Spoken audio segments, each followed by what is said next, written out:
Queridos do Senhor, abra sua Bíblia comigo, vamos ler uma passagem de 2 Crônicas, capítulo 21, verso 7, e depois vamos ler alguns versículos do capítulo 22. Uma alegria, uma honra participar desta celebração, deste lindo aniversário. Sei que Deus tem coisas lindas para esse final de semana, você concorda? Diga amém. 2 Crônicas, capítulo 21, verso 7. Se você encontrou, isso está na tela também, com atenção, acompanhe, diz assim: porém o Senhor não quis destruir a casa de Davi, por causa da aliança que com ele fizera, segundo a promessa que lhe havia feito, de dar a ele sempre uma lâmpada e aos seus filhos. Por favor, repita comigo, diga assim: segundo a promessa que lhe havia feito, de dar a ele sempre uma lâmpada e a seus filhos. Capítulo 22, verso 7 diz: foi da vontade de Deus que Acasias, para sua ruína, fosse visitar a Jorão, porque vindo ele, saiu com Jorão para encontrar-se Jeú, filho de Ninzi, a quem o Senhor tinha ungido para desarraigar a casa de Acabe. Ao executar Jeú juízo contra a casa de Acabe, achou os príncipes de Judá e os filhos dos irmãos de Acasias, e os serviam, e os matou. Depois mandou procurar Acasias, e achando em Samaria, onde se havia escondido, o trouxeram a Jeú e o mataram. Seus próprios servos o sepultaram, porque diziam: é filho de Josafá, que buscou o Senhor de todo o coração, e ninguém houve na casa de Acasias que pudesse reinar. Verso 10, vendo Atalha, mãe de Acasias, que seu filho era morto, levantou-se e destruiu toda a descendência real da casa de Judá. Mas Josebeate, filha do rei, tomou a Joás, filho de Acasias, e o furtou dentre os filhos do rei, no interior, na câmara interior, numa câmara interior. Assim Josebeate, a filha do rei, Jorão, mulher do sacerdote Joiada, irmã de Acasias, o escondeu de Atalha, e não foi morto. Joás esteve com ele 6 anos na casa de Deus, e Atalha reinou no país. Pai, essa é sua palavra. Estamos diante, Senhor, do teu altar, crendo que o Senhor tem uma revelação para nós esta noite. Pedimos que o teu Espírito, assim como tem falado através das canções, penetre o nosso coração também com esta revelação, Senhor, e que todos possamos entender e compreender que foi o Senhor que marcou este lugar, esta noite, para se revelar a nós. Seja bem-vindo, Espírito Santo, a começar pela minha vida, Senhor, os obreiros, os adultos, os jovens, adolescentes e crianças, que possamos todos entender que o Senhor, mais uma vez, falou conosco, no nome de Jesus. Se você recebe esta palavra, diga amém. Tome seu assento, muito obrigado. Amados, uma noite muito especial. São 20 anos que esta igreja caminha numa independência, procurando dar a esta região, por que não dizer a estes bairros circunvizinhos, a esta parte da cidade, um lugar para que o Espírito Santo pudesse falar, pudesse ministrar, um lugar em que as pessoas pudessem entrar e pudessem encontrar uma manifestação do Senhor. 20 anos de cultos, ininterruptamente, cultos de adoração, cultos com canções, com orações, com pregações. Hoje, o Espírito Santo nos dá a oportunidade de repensar, de relembrar as maravilhas que Ele tem feito, para que a gente pudesse estar aqui hoje, celebrando e podendo dizer que até aqui o Senhor tem nos ajudado.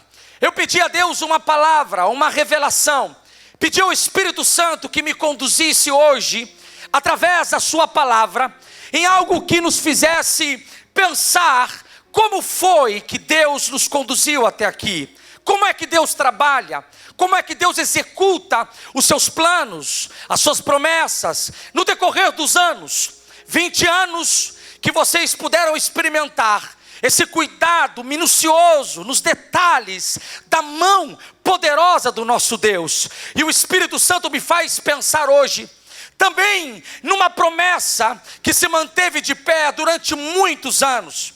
Assim como vocês estão vendo a mão benevolente do Senhor, houve um rei que também experimentou esse cuidado.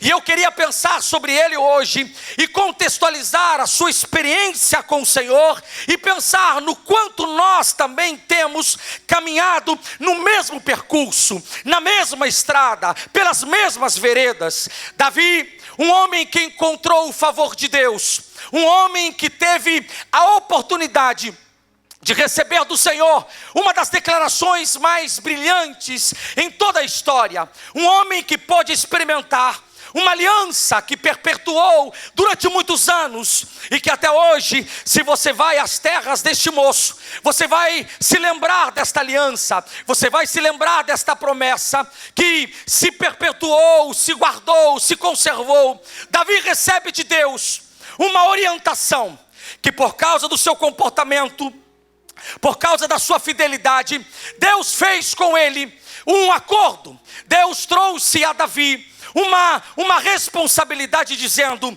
darei a você e darei à sua descendência sempre um lugar no altar, sempre um lugar também no trono. Você terá, Davi, na sua descendência sempre alguém para governar. Esta foi uma promessa, e a promessa foi dada a Davi numa forma metafórica, numa frase muito linda. Deus disse a Davi: na sua descendência sempre haverá uma lâmpada. Por favor, repita comigo, diga assim: na sua descendência. Eu preciso que você me ajude, diga: na sua descendência sempre haverá uma lâmpada.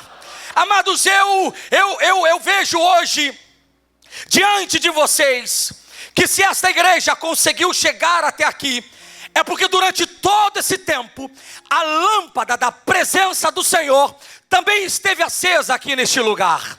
A manifestação do Senhor, aquele calor, aquele fogo nos olhos, aquele aquecimento, sabe, cultos de revelações, cultos da presença do Senhor, sabe, se chegamos até aqui, é porque Deus cumpre as suas promessas, e a sua lâmpada permanece acesa. Se você concorda com isso, levante a sua mão, diga alguma coisa ao Senhor esta noite.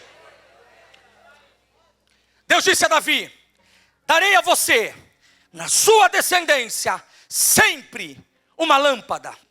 Amados, Deus me faz pensar nesse texto, que esta lâmpada, ela vive condicionada, e talvez seja não apenas uma palavra de recordação, mas uma palavra profética para esta igreja, para os anos que virão, para as semanas, para os meses, para as décadas que ainda virão para esta casa. Há uma responsabilidade quando você tem uma lâmpada acesa no meio da sua descendência. Há uma responsabilidade quando há uma promessa de Deus de que a lâmpada sempre permanecerá acesa. Deus disse a Davi: Davi, eu cuidarei para que na sua descendência sempre haja alguém para governar. Você vai lendo a história e você hoje tem a possibilidade de olhar todos os anos que decorreram a Davi numa forma clara, num quadro preciso. Você vai na descendência de Davi e encontra nos filhos de Absalão alguém que não tem condições de manter o grupo reunido. Você olha para a história e você vê que nos filhos de Davi, nos filhos de Absalão, de Salomão, há um rei que não tem condições de manter as tribos, no seu governo, no seu poderio. Você vê então que na descendência de Salomão há um rompimento. Na descendência de Salomão, olhando para Roboão, há um rompimento. Há uma fragmentação. E você então começa a ler a história bíblica durante bom tempo da sua história, olhando para a nação de Israel, a descendência de Abraão, como dois grandes grupos.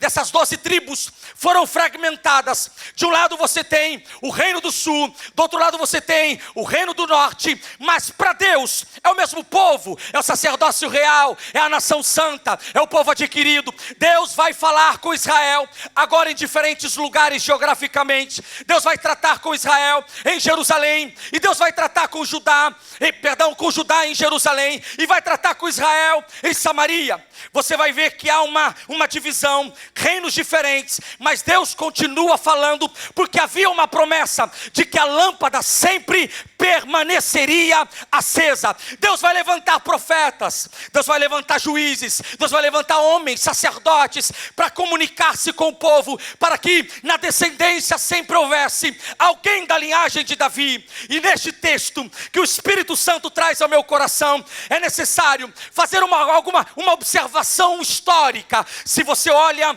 para o reinado que estamos pensando no capítulo 21, muitos anos se passaram, e durante toda a história, os reis que governaram tanto o reino de Judá, quanto o reino do norte, tanto Samaria, quanto Jerusalém, nem sempre foram aliados, nem sempre foram amigos, nem sempre foram cooperadores. Se você olha para a história, lá na época de Josafá, há sim uma aproximação. A história nos conta que os filhos de Josafá se enamoraram pelos filhos de Acabe e Jezabel. Há uma aproximação, mas durante toda a história, Deus trata com as duas nações de forma diferente. Deus levanta alguém aqui, Deus levanta alguém lá. Deus está cuidando da descendência de Abraão, mas neste momento Deus está entristecido, Deus está com o coração apertado, porque há um grande problema que permeia não apenas Judá, quanto permeia a nação do norte.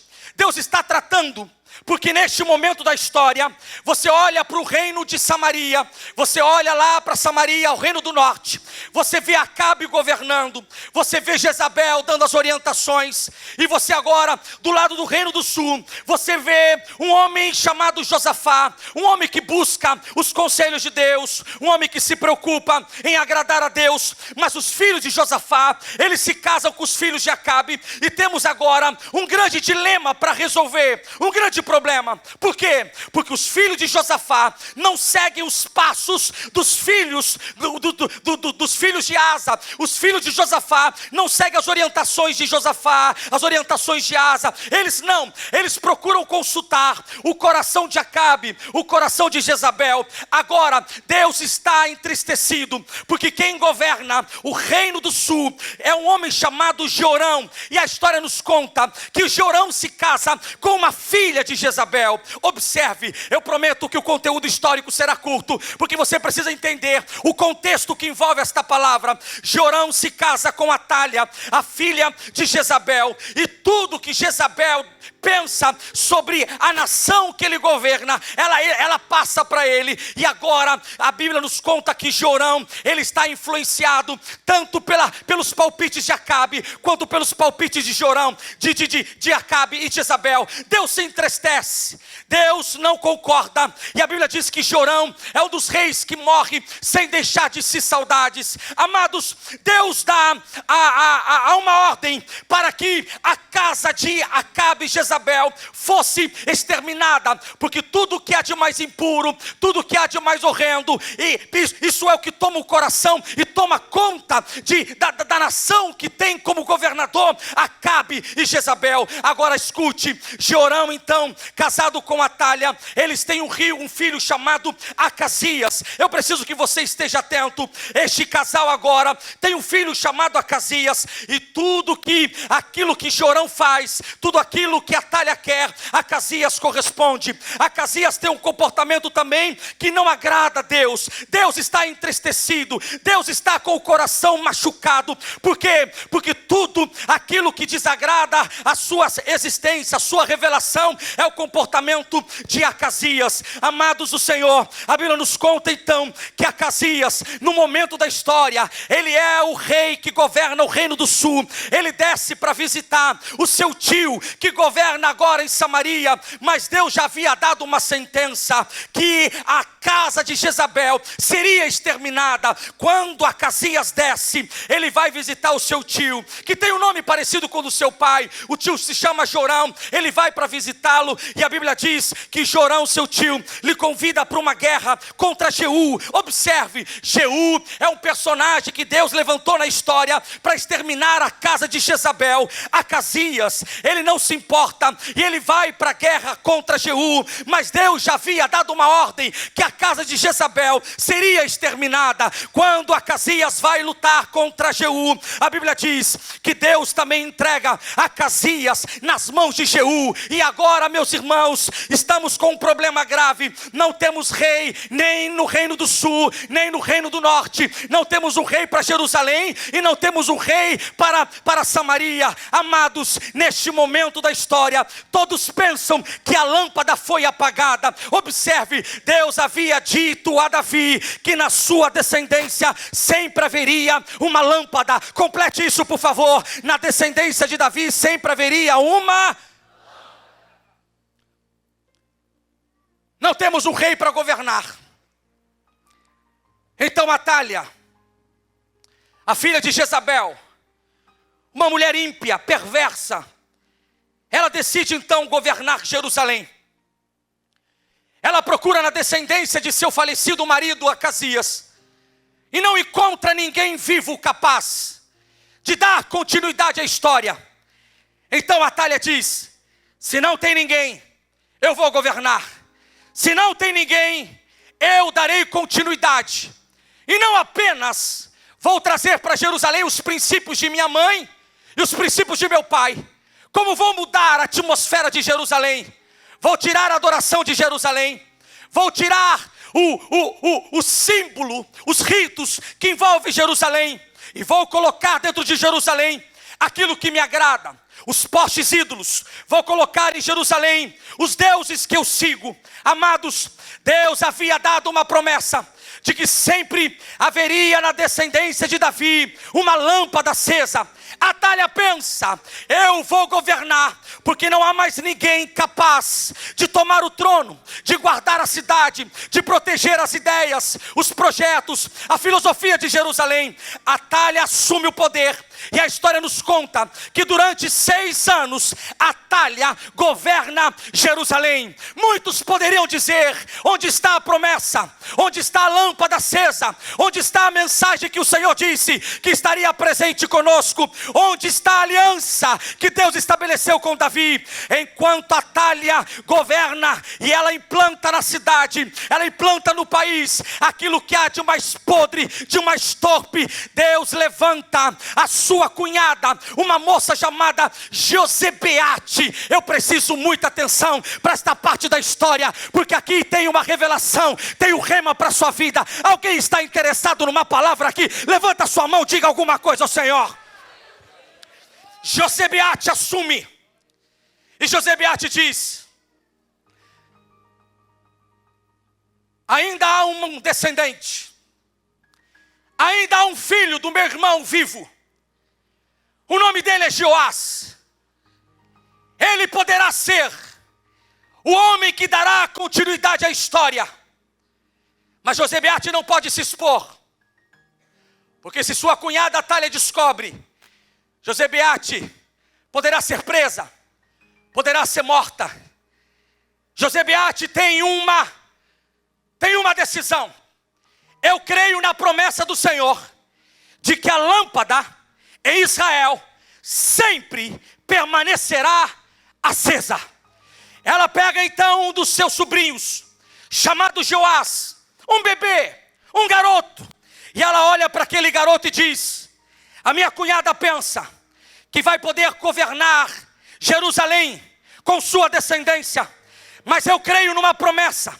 Eu creio que Deus não mente. Eu creio que Deus não muda de ideia. E eu creio que você pode ser a lâmpada que dará continuidade à descendência de Davi. ela pega um menino, ainda pequeno, de colo, bebê, cuida do menino. A história nos conta que ela procura uma ama para proteger o menino, porque na cabeça dela não é um menino. Na cabeça dela, aquele garoto é uma lâmpada que está acesa. Complete isso, por favor. Aquele menino é uma lâmpada que está acesa. Ela pega o garoto, procura uma babá, esconde o garoto e pede que se guarde sigilo, dizendo: para mim este garoto poderá ser a descendência de Davi, que manterá o seu nome no trono, porque para mim esse garoto é a lâmpada que permanecerá acesa. Durante 6 anos ela guarda o menino, ela alimenta o menino, ela protege o menino, ela vai ao encontro do menino, ela cuida do menino. E a história nos conta, no capítulo seguinte do texto que eu li, que chegou o momento que o marido de Josebeate, chamado Joiada, o sacerdote de Israel, pega o menino com 7 anos, traz o menino para frente do povo e apresenta o garoto como o novo rei de Jerusalém, dando continuidade à palavra profética que Deus havia dado a Davi, que a lâmpada sempre permaneceria acesa. Eu quero profetizar sobre a sua vida. Esta noite, o Espírito Santo queima o meu coração numa palavra dizendo: você tem uma promessa, e talvez haja atalha na sua vida que olha para você e diz: não tem condições, esta palavra tipo da promessa foi um engano, você se errou. Eu tenho uma palavra profética para a sua vida. Se o Senhor prometeu, há uma chama que só Ele apaga, esta lâmpada vai permanecer acesa. Alguém crê nisso? Diga alguma coisa ao Senhor.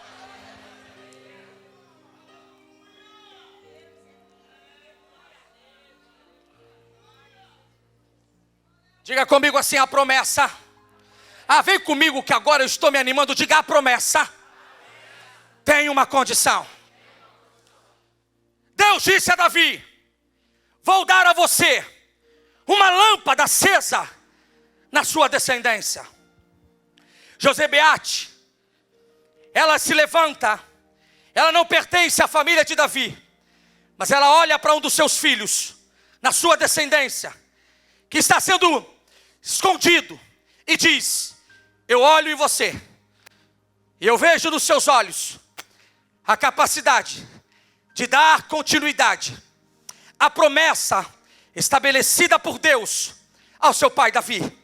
Ela guarda, ela protege. Pastor Tarsis, que palavra interessante. Mas o que é que o Espírito Santo trouxe ao seu coração? Há muitos princípios que o Espírito Santo revelou ao meu coração, mas eu quero começar pensando na posição e não no posicionamento que teve Josebeate. A Bíblia nos conta que Josebeate, ela poderia ter sido pego pela sua cunhada, ter sido morta, mas ela tem uma consciência que aquele menino seria a lâmpada acesa em Israel. O Espírito Santo trouxe ao meu coração uma sentença que para Deus, para que a lâmpada permaneça acesa, a posição não importa tanto quanto o posicionamento. Diga comigo: a posição. Vem comigo que eu estou animado. Diga: a posição não importa tanto quanto o posicionamento. Você poderia olhar para a posição de Josebeate e dizer: a posição dela é desfavorável, a posição dela é de segurança, a posição dela não é privilegiada, a posição dela não é uma posição de honra. Deus olha para Josebeate e diz: eu não me importo com a posição, tanto quanto eu me importo com o posicionamento. Eu não me importo se você faz parte da linhagem real, eu não me importo se você tem o status de ser alguém importante na hierarquia eclesiástica, mas eu olho para o seu posicionamento e eu vejo em você alguém que pode dar continuidade para que a lâmpada permaneça acesa. Quando você olha para a história, Você olha, por exemplo, para o cego de Jericó, e você vê que a posição dele é desfavorável, à margem da sociedade, no deserto, mendigo, pobre. Deus olha para aquele moço e diz: não me importa tanto a posição, mas me importa o posicionamento. Quem é que está clamando? Disse Jesus. Eu estou ouvindo alguém dizer: Jesus, filho de Davi. Eu não estou olhando a posição, eu estou olhando o posicionamento. Alguém crê nisso? Diga alguma coisa esta noite ao Senhor. Demas é o contrário, anda com Davi, viaja com Davi, mas a Bíblia diz que Demas se apaixona pelas coisas deste mundo. Ou seja, a sua posição era favorável, mas o seu posicionamento não agradava a Deus. Eu tenho uma palavra profética para que você permaneça 20, 30, 40, 50 anos como igreja existente nesta rua, nesta comunidade. Não dê tanto valor à posição, mas dê valor ao posicionamento. Talvez você não seja reconhecido como gostaria de ser, mas o Senhor diz: eu não olho a posição, eu olho o posicionamento. Alguém tem posicionamento de adorador esta noite? Levanta a sua mão, diga alguma coisa ao Senhor. Para que a lâmpada permaneça acesa, você precisa pensar que o que diferencia Josebeate não é a sua linhagem genética, porque na mesma casa que Josebeate foi criada, Acasias também foi criado. O mesmo pão que Josebeate comeu, Acasias também comeu. O que nos diferencia não é se a linhagem que estamos vivendo é uma linhagem espiritual, sacerdotal, porque na mesma casa, na mesma mesa que eu encontro Josebeate, eu encontro Acasias. Mas enquanto Acasias procura conselhos de Jezabel, a Bíblia diz que Josebeate procura conselhos na casa do Senhor. O que nos diferencia não é se somos filhos de crente, netos de crente. Amados, estou pregando para uma igreja histórica que passa de geração em geração. Filhos de crentes, netos de crentes, bisnetos de crentes. Eu tenho uma palavra para você. O que te diferencia não é se você nasceu na igreja, não é se você tem pai crente, mãe crente, avó crente, bisavó crente. O que diferencia é os relacionamentos que você vai construindo à beira da sua caminhada. Enquanto Acasias procura conselhos em Jezabel, a Bíblia diz que Josebeate vai para a casa do Senhor. Eu tenho uma palavra profética: continue criando vínculos na casa do Senhor, porque estes vínculos farão com que a lâmpada permaneça acesa. Alguém crê nisso? Diga alguma coisa ao Senhor. Mas o centro desta palavra não é essa introdução. O centro desta palavra é o comportamento que Deus me mostra na vida de Josebeate. Sabe, todos poderiam dizer: Josebeate, a sua história é difícil, a sua história é pesada, a sua história é triste. Josebeate, você é filho de uma linhagem terrível. Josebeate, você é irmão de Acasias. O seu passado é terrível. O seu passado é um passado de guerra, de tristeza, de rancor, de revolta. Mas Josebeate, quando ela olha para a lâmpada acesa, ela não se preocupa com o seu passado. Igreja do Senhor, eu tenho uma palavra para você esta noite. O seu passado não pode determinar as decisões que você toma no seu presente. Eu seria mais radical dizendo que o seu passado não pode determinar o seu presente, nem o seu futuro. Eu aprendo olhando para a história de Josebeate, que ela não dá tanta importância ao passado, quanto ela dá importância ao futuro. Ela olha para o menino e diz: este menino será o rei. Ela é pautada pelo futuro e não pelo passado. A igreja do Senhor, que se chama de noiva, que se chama de povo adquirido, não pode ser pautado pelo passado. como Josebeate, ela olhava para o futuro dizendo: o meu passado não importa, o meu passado não interessa, o que determina o meu futuro, o que determina o meu caminho, não é aquilo que eu vivi, mas é aquilo que eu vou viver. Alguém tem promessa de futuro? Levanta a sua mão, diga alguma coisa ao Senhor. Ariovaldo Ramos vai dizer, um filósofo de São Paulo, pastor de uma linda igreja, ele vai dizer que o nosso presente é mais que a soma do nosso passado. O nosso futuro é quem nos disciplina, nos direciona. O nosso futuro é que ilumina o nosso presente. O nosso presente, quando encharcado de futuro, deixa de ser uma aposta sem direção e passa a ser um caminho. Deixa eu te dar um recado, Igreja Santa do Senhor. Deus está dizendo aqui esta noite: eu não me interesso com o seu passado, e eu não posso dar valor ao seu passado quanto você dá. Você não é fruto do seu passado, você é fruto do seu futuro. Você vai caminhar com a chama acesa, não pensando no passado, mas pensando naquilo que eu tenho projetado para a sua vida. Alguém quer nisso? Diga alguma coisa ao Senhor esta noite. Eu novinho, com os meus 12 anos aproximadamente, eu devo ter contado isso aqui. Eu tinha um problema de fala, que me dificultava a comunicação. E um dia um profeta entrou na nossa casa, lá na Argentina. E ele disse: eu quero fazer uma oração por esses meninos. Estávamos os 4 de joelhos dobrados. Começou a oração pelo mais velho. Uma linda ministração sobre o meu irmão mais velho. Uma linda palavra profética. Orou pelo do meio. Uma palavra forte. Orou pela menina. Eu esperava a minha oração, dizendo: Deus, o que é que vai sobrar para mim? Porque as promessas foram distribuídas aqui em casa. Deus, como vai ser? Eu tinha um complexo de inferioridade, porque havia tentado cantar, não havia conseguido. Tocar, não havia conseguido. Eu tentava falar direito, mas a minha pronúncia me prejudicava.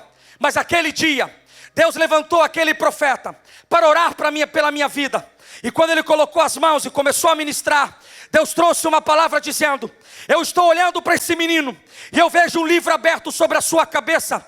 Letras sobem, letras descem, letras sobem, letras descem. Ele olhou para mim e disse: eu não sei qual é o teu problema, garoto, mas o Senhor está dizendo, hoje Ele restaura a sua força, e Ele traz uma palavra para você. Você será pregador da palavra dEle. Deixa eu te falar uma coisa, eu tinha muita coisa para baixar a cabeça, eu falava errado, eu não tinha talento, mas aquele dia eu fiz um pacto com o futuro. Igreja lavada pelo sangue de Jesus não pode caminhar com o histórico do passado. Igreja do Senhor anda olhando para Jerusalém, olhando para o futuro. Alguém crê nisso? Levanta a sua mão, diga alguma coisa ao Senhor.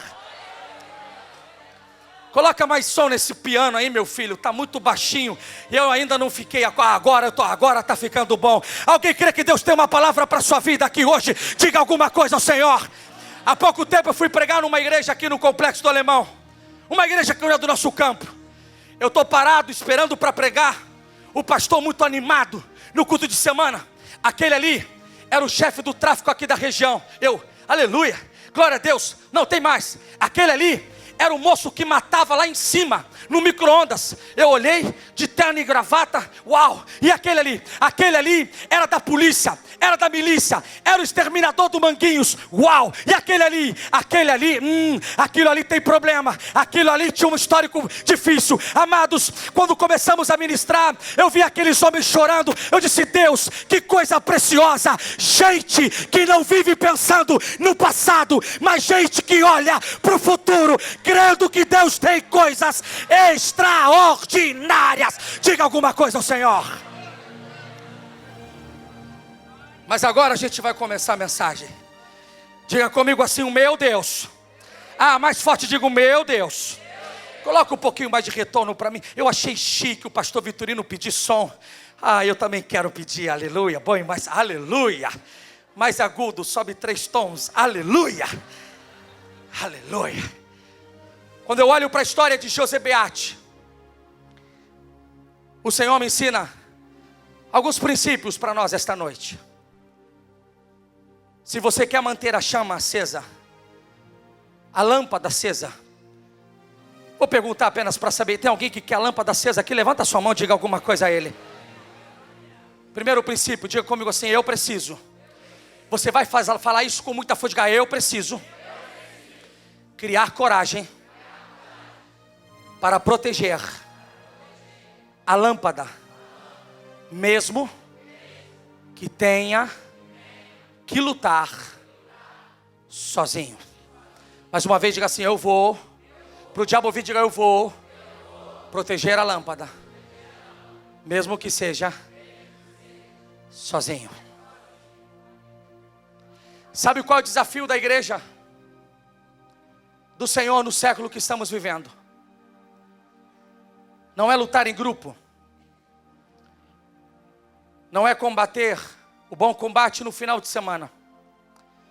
O desafio da igreja é ter soldados que são capazes de defender a lâmpada, mesmo que seja sozinho. José Beate pega a criança. Aquela criança para ela é uma lâmpada. Complete isso. Aquela criança para ela é uma. Ela coloca aquela lâmpada na casa da ama e diz: nós vamos guardar, nós vamos alimentar, nós vamos proteger. É como se ela ficasse em frente daquela criança dizendo: mesmo que eu tenha que morrer, mesmo que a Talha me descubra, mesmo que os seus soldados me prendam, esta lâmpada permanecerá acesa, porque esta criança, ela é fruto de uma promessa. Ela defende. Não há ninguém para compartilhar, talvez apenas com Joiada, seu marido, e com a ama. Não há mais ninguém. Lâmpada foram colocadas dentro de nós para serem protegidas 24 horas. E o diabo não vai tentar apagar a lâmpada no culto de domingo à noite, numa reunião de vigília. O diabo não vai tentar apagar a lâmpada, a chama, a paixão, numa concentração como esta. O diabo vai tentar apagar a lâmpada quando você estiver no campo de batalha sozinho. Foi isso que eu aprendi há pouco tempo, que Israel era um soldado, era um grupo de soldados fortes quando estavam juntos, mas quando estavam sozinhos, quando tinham uma luta para travar sozinho, esses soldados se escondiam nas trincheiras. Quando Golias disse: eu não vou lutar com o exército, porque o exército é forte, eu vou lutar com um, ninguém tem coragem. Sabe por quê? Soldados fortes quando estão em grupo, soldados fracos quando sozinhos. Mas este menino chamado Davi disse: eu não fui treinado apenas no meio do povo, eu fui treinado para ser soldado sozinho. Você veio contra mim com lança, você veio contra mim com espada, eu vou contra ti no nome do Senhor dos Exércitos.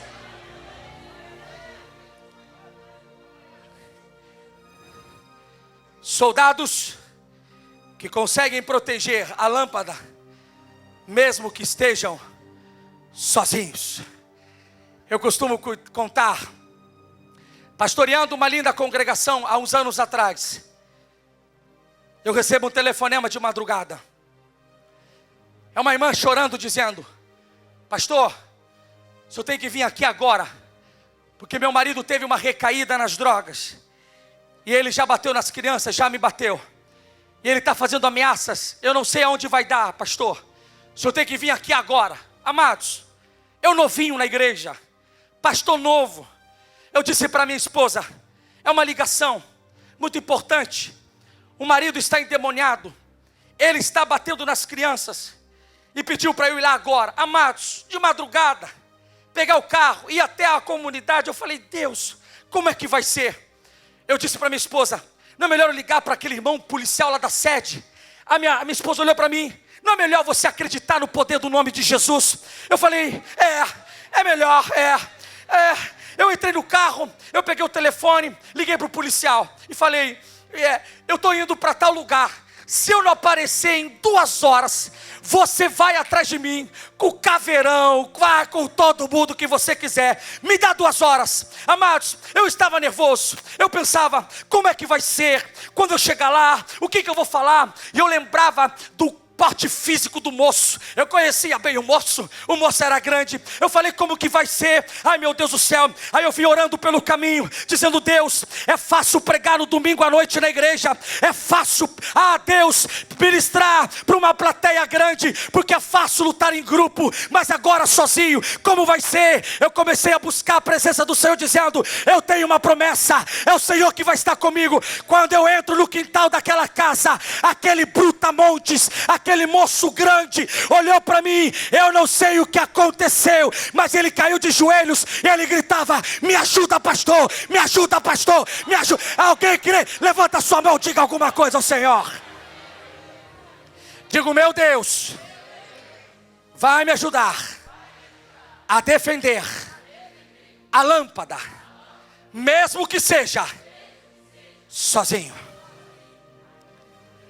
Só derruba gigante em público quem já matou leões e ursos sozinhos. Só consegue alcançar os patamares da promessa quem tem força para lutar sozinho. Segundo princípio, para deixar o coração da igreja, diga comigo assim, o meu Deus. Mais forte, diga o meu Deus. Vai manter a lâmpada acesa sempre que houver investimento. A lâmpada só vai ficar acesa se houver investimento. Josebeate todo dia vai até a casa da ama para levar água, para levar comida. Joás está aí? Tá lindo. Ô Bilububu, quantos anos já? Já fez 1 ano. Meu Deus do céu, que gordinho. Vem cá. Ela dá alimento, ela dá bebida. Bebe com a mamãe, está aqui. Bebe com a titia, está aqui. Está aqui o alimento, está aqui a roupa, está aqui o que você precisa. Amados, o Espírito Santo revelou ao meu coração que toda lâmpada, para permanecer acesa, é necessário dar a ela uma coisa chamada investimento. Se você quer a lâmpada acesa dentro de você, é necessário investir tempo, investir oração, investir jejum, investir leitura da palavra, investir busca. Deixa eu te falar uma coisa, esta igreja vai perpetuar na história do Rio de Janeiro, porque sempre haverá gente investindo nos âmbitos espirituais. Você quer nisso? Diga alguma coisa ao Senhor. Investimento. Está aqui mais um pouco. Um tempo com Deus, uma manhã de oração, um jejum profético, uma tática com o Espírito Santo. Eu viajo para as igrejas que estão na Europa e conheço templos gigantescos que foram referenciais na história da igreja e que estão vazios, estão desocupados. Eu fico pensando, Deus, o que é que está acontecendo? É porque tem gente que não está investindo. Igreja do Senhor não se faz com programas. Igreja do Senhor se faz coração. Igreja do Senhor não se faz com marketing. Igreja do Senhor se faz com jejum e com palavra profética. Igreja do Senhor não se mantém aberta porque as cores são reluzentes, porque o muro, ele tem uma fachada brilhante. Não, igreja do Senhor se mantém de pé, porque tem uma igreja que se dobra, que busca. Alguém quer fazer parte desta história? Levanta a sua mão, diga alguma coisa ao Senhor. Por último, o texto diz que Josebeate pega a criança, junto com Joiada, traz para frente do povo e apresenta ao povo dizendo, eis aí o novo rei de Israel. Joás tem apenas 7 anos. Eu vou repetir. Joás tem apenas 7 anos. Mas na cabeça da tia Josebeate, ele já está pronto para ser exposto. Ele já está pronto para colocar para fora. O último princípio que Deus traz ao meu coração para essa palavra hoje é que a igreja para permanecer com a lâmpada acesa, precisa colocar a promessa da lâmpada para fora. Você precisa expor aquilo que está dentro do seu coração. Somos convidados a sermos bons crentes de culto, bons crentes de final de semana, bons crentes de carteirinha. Eu sou membro da Assembleia de Deus, da IEVAD. Eu sou pastor há 18 anos, 20 anos. Deus diz, a lâmpada só vai permanecer acesa se houver alguém capaz de colocá-la para fora, de expô-la, de apresentá-la.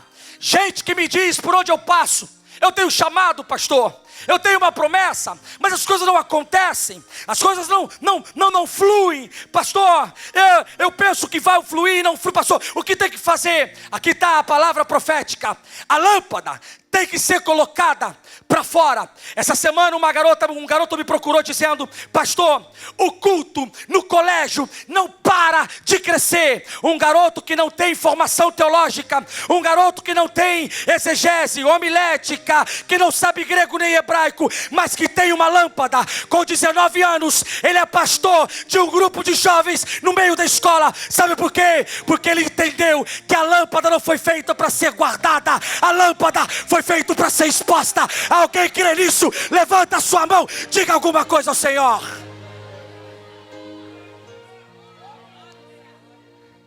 Deus está dizendo, é necessário colocar essa lâmpada para fora. O povo só vai dizer viva o rei se alguém apresentar a lâmpada. Complete isso, porque o Espírito Santo está falando. O povo só vai gritar do lado de fora viva o rei se alguém apresentar a lâmpada. Coragem para dizer na rua, o Senhor te ama.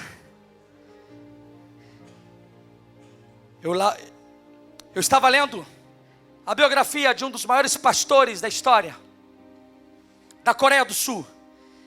Ele disse que a igreja dele cresceu porque o povo entendeu que a lâmpada não podia ficar guardada. Aí ele conta que tem gente na igreja dele que evangeliza nos elevadores.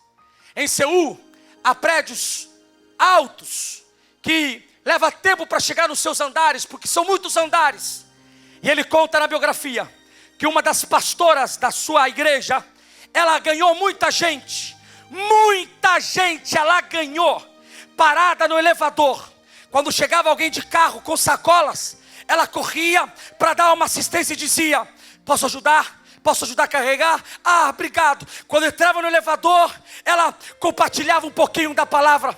Sabe por que eu te ajudei? Porque o Senhor Jesus também me ajudou. Sabe por que eu estou aqui? Porque o Senhor Jesus, Ele me colocou aqui para falar com você. Uma das mulheres que mais ganhou gente. Sabe por quê? Porque entendeu que a lâmpada tem que ser colocada para fora. Eu vou terminar contando um testemunho da nossa congregação lá no Amorim.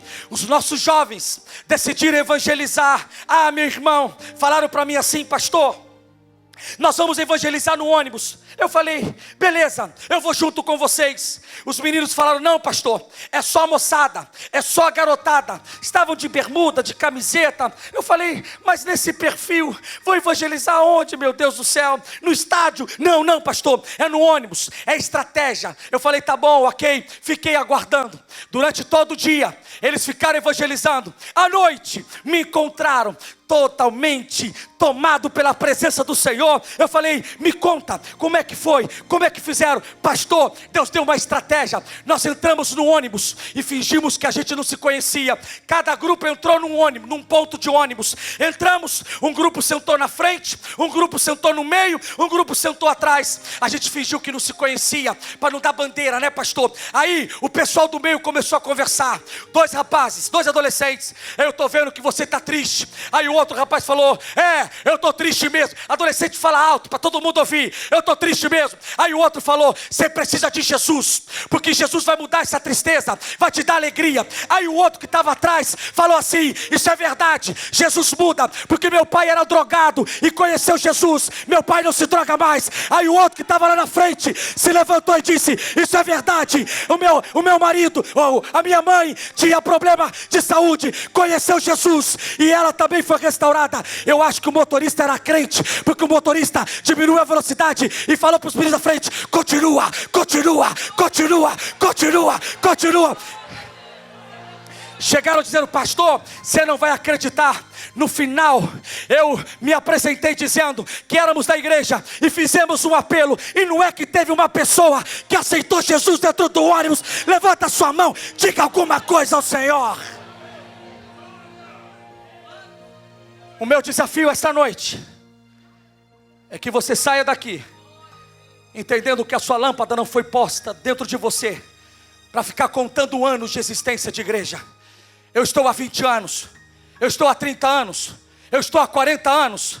O Senhor está dizendo: você não foi posto aqui para ficar contando o tempo de lâmpada. Você foi posto aqui para ser uma luz onde você vive, onde você anda. Alguém crê nesta palavra? Eu estou sozinho. Alguém crê nesta palavra? Alguém crê nesta palavra? Eu tenho hoje uma palavra profética. Chegou o tempo de sair de trás das posições. Chegou o tempo de parar de se esconder e de dizer: Senhor, seja onde for, eu serei a lâmpada da promessa acesa. Alguém diz alguma coisa? Levanta sua mão, diga ao Senhor. Como é que faz? Tem que ser como José Beate. Tem que ter disposição. Tem que olhar para a lâmpada e dizer: eu vou ser usado. Há pouco tempo, eu termino com isso, agora eu termino mesmo. Estava com meu irmão. Meu irmão faz parte de um projeto, junto com o pastor Jaime, chamado Global Kingdom. Ele compartilhou uma coisa comigo que encheu meu coração. Eu falei: Deus, que coisa linda. Um pastor do Egito,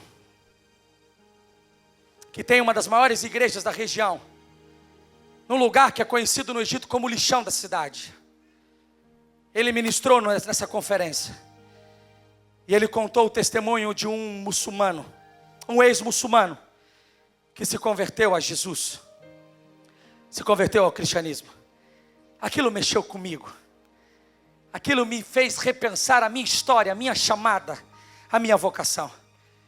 Diz que aquele menino se converteu, mas a família não aceitava a sua conversão ao cristianismo. Mas ele, muito eufórico, ele tentava convencer seus pais, seus irmãos, que desprezavam ele. O tempo foi passando. Um dia ele chega para os pais e diz o seguinte: pai, mãe, o que está acontecendo comigo é muito forte. E eu quero que vocês aceitem isso. O pai e a mãe diz: nós não podemos conviver com você. Você vai ter que procurar um lugar para se abrigar, um lugar para estar. Porque somos muçulmanos, não podemos misturar as coisas. Ele tentou convencer dizendo: eu quero que vocês entendam o que eu estou vivendo. É muito forte para mim o cristianismo que eu estou vivendo. Os pais disseram: pode passar um tempo, mas você vai procurar um lugar. Não dá para ficar com a gente. Passou um tempo. Ele voltou para os pais dizendo: eu insisto, me aceitem como eu sou. Aceitem o evangelho. Aceitem aquilo que eu decidi seguir. Então a mãe, com lágrima nos olhos, disse: meu filho, o seu Cristo de fato existe. Porque desde a última conversa que tivemos até hoje, nós temos envenenado a sua comida e você não morre. O pastor disse: a família se encontrou com Jesus. Todos se entregaram. Deixa eu te falar uma coisa. Você não precisa saber tudo, mas você precisa ter coragem de expor essa lâmpada. Com 18 anos me chamaram para pregar pela primeira vez. Eu nervoso. Falei: como é que eu vou pregar se eu nunca nem li um livro inteiro da Bíblia? o garoto que me chamou falou: Tarsis, você é muito legal, você é muito carismático. Eu falei: tá, vou contar piada no púlpito então. Não, o pessoal gosta de você. Eu falei: não tem como. O pessoal que trabalhava comigo: vai lá, Tarsis, prega. Eu falei: não, eu não tenho. Mas seu pai prega. Meu pai é uma coisa, eu sou outra. Mas seu irmão prega. Meu irmão é uma coisa, eu sou outra. Mas eu perguntei sobre o que é o congresso? O congresso sobre perdão. Eu falei: é um bom tema. O único livro que eu tinha lido na minha vida toda era um livrinho chamado A Psicologia do Perdão. O que eu pensei? Vou aplicar os princípios da psicologia. Vou ler o livro para os irmãos. Pego uma história bíblica e parto para cima. Ok, aceitei. Todo mundo ficou botando pilha. Imagino como que vai ser. Meu Deus do céu. O tempo foi passando. Eu trabalhava numa livraria evangélica. Entra uma moça, toda cheia de maquiagem, de brinco, Olhei de longe, falei: tem dinheiro. É hoje que eu bato a cota, é hoje.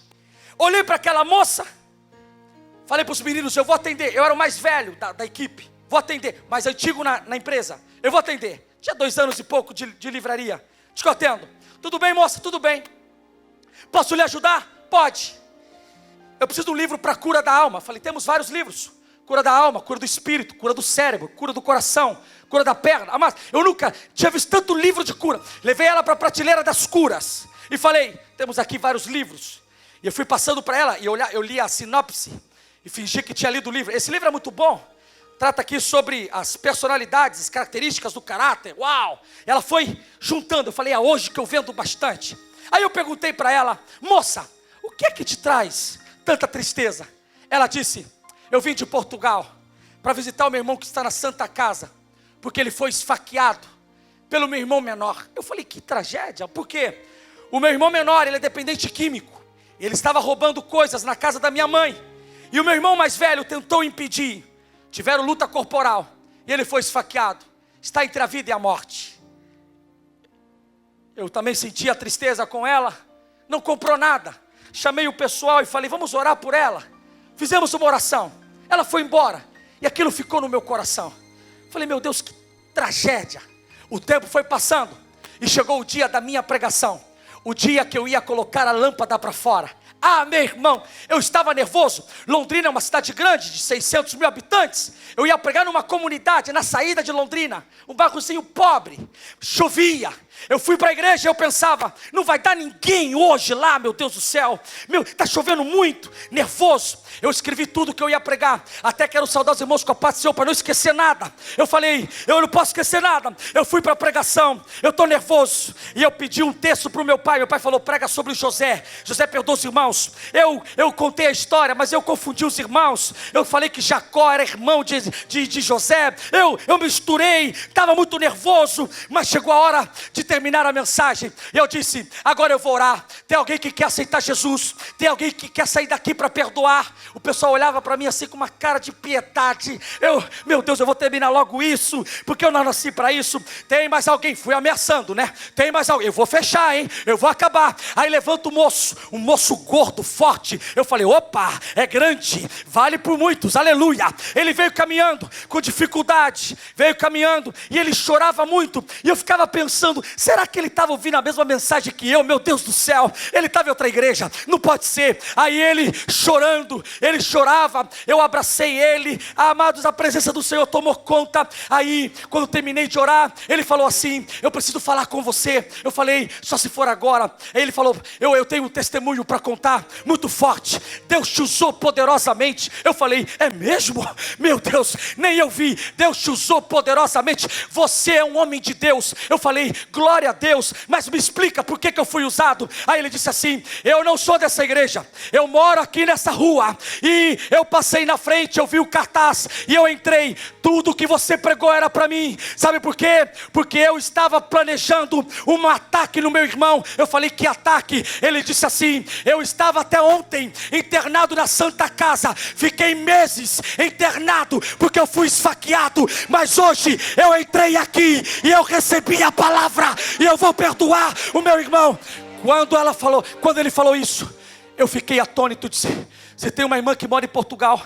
Ele disse: eu tenho. Eu comecei a chorar. Eu disse: a tua irmã me encontrou há meses atrás. Sabe por quê? Porque Deus já estava planejando. Deixa eu te trazer uma palavra profética. Se você quiser colocar a lâmpada para fora, Deus vai planejar que esta lâmpada alcance. Alguém crê? Aplauda Ele bem forte aqui esta noite.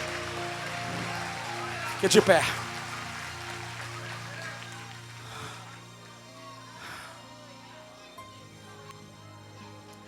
Há uma glória do Senhor aqui nesta casa.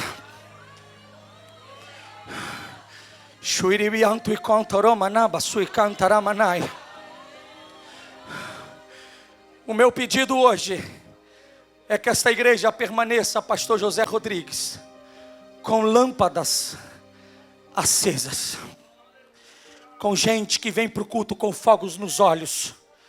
Não vem para ver se tem muita gente, vem para ver se tem oportunidade de sentir a glória do Senhor.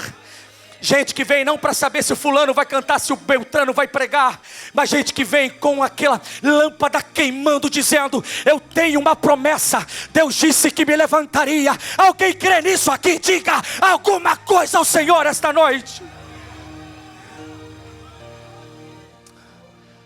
Só teremos mais 20 anos se houver lâmpadas aqui acesas. Sabe qual é o nome de José Beate? Deus jurou. Diga comigo: Deus jurou. Lá em Hebreus capítulo 6 a gente aprende como Deus jura. Deus jurou a Abraão que estaria na sua descendência, e não havendo ninguém maior do que ele para jurar, porque a gente jura usando o nome de alguém que é mais importante do que a gente, por isso que a gente jura pela mãe. Deus não tinha ninguém para colocar mais importante do que ele, então ele disse: Abraão, eu juro pela minha palavra. E o autor dos Hebreus diz: Deus, quando jura, ele não muda de ideia e ele não mente. A lâmpada está acesa porque há uma promessa. Eu quero que você me ajude nesta noite. Você vai orar pedindo que essa lâmpada não se apague. Se você me permitir, eu quero pedir que você ore pelo seu irmão. Quem está ao seu lado, à direita ou à esquerda? Se há um homem do seu lado, você, varão do Senhor, se aproxime. Irmã, se há uma irmã do seu lado, se aproxime. E nós vamos orar, pedindo que essa lâmpada permaneça acesa. Há pastores me ouvindo aqui esta noite. Há profetas me ouvindo aqui esta noite. Há evangelistas me ouvindo aqui esta noite. Oribianto e comanai.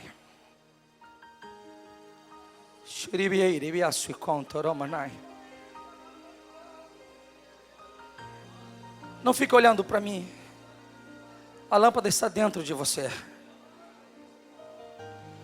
Deus diz: eu não me esqueci de você. Eu sei do lado da cama que você dorme. Eu enxugo as suas lágrimas. Eu conheço o seu coração.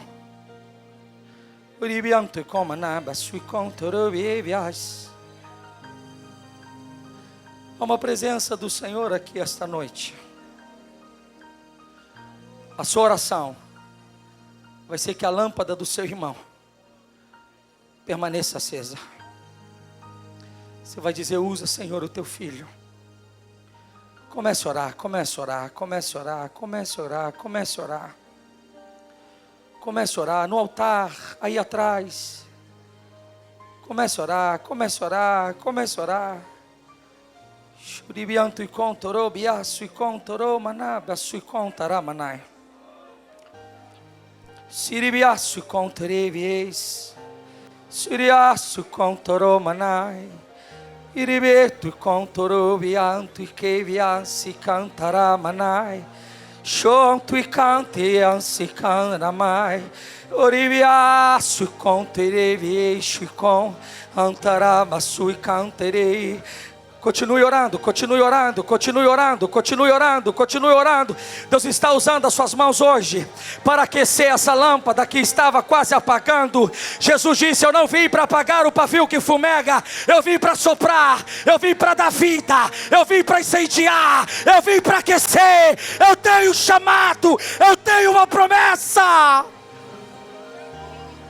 Shui cantará, mas seviei, tu can, eriaba sui cantoró, e alaba sui cantará, e arevia sui quevia, e ereba sui cantará, laba sui cantoró, mas sui can, iribia sui queviei, sui canto e cantará manai, libias tu e quemiai, libiei, aquece, aquece, aquece. Deus, eu profetizo hoje o avivamento sobre esta congregação. Eu profetizo hoje a chama da promessa, a chama do chamado, a chama da aliança.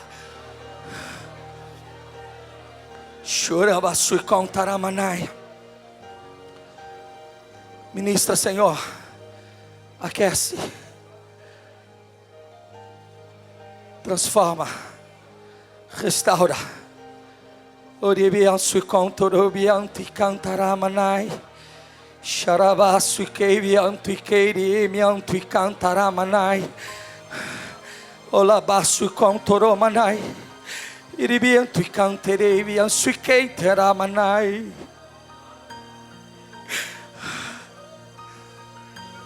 Deus, nos mantenha aquecidos, nos mantenha inspirados. Fortalece o coração desta igreja, que anos e anos se aproximem desta casa, que esta casa seja um farol aqui nesta localidade, que esta casa seja, Senhor, um refletor aceso 24 horas neste lugar. Gente cheia da sua glória, gente cheia da sua presença, gente cheia de espiritualidade, gente cheia de dons. Senhor, que haja um avivamento, que haja, Senhor, um aquecimento em todos os corações. Queremos ver o povo gritar: viva o Rei, porque verão a tua luz dentro da gente, a tua luz dentro do nosso coração. Eu abençoo esta igreja, Senhor, e eu profetizo uma história viva, uma história cheia da sua presença, no nome de Jesus. Se você recebe esta palavra, dê um forte aplauso a Ele. Aleluia.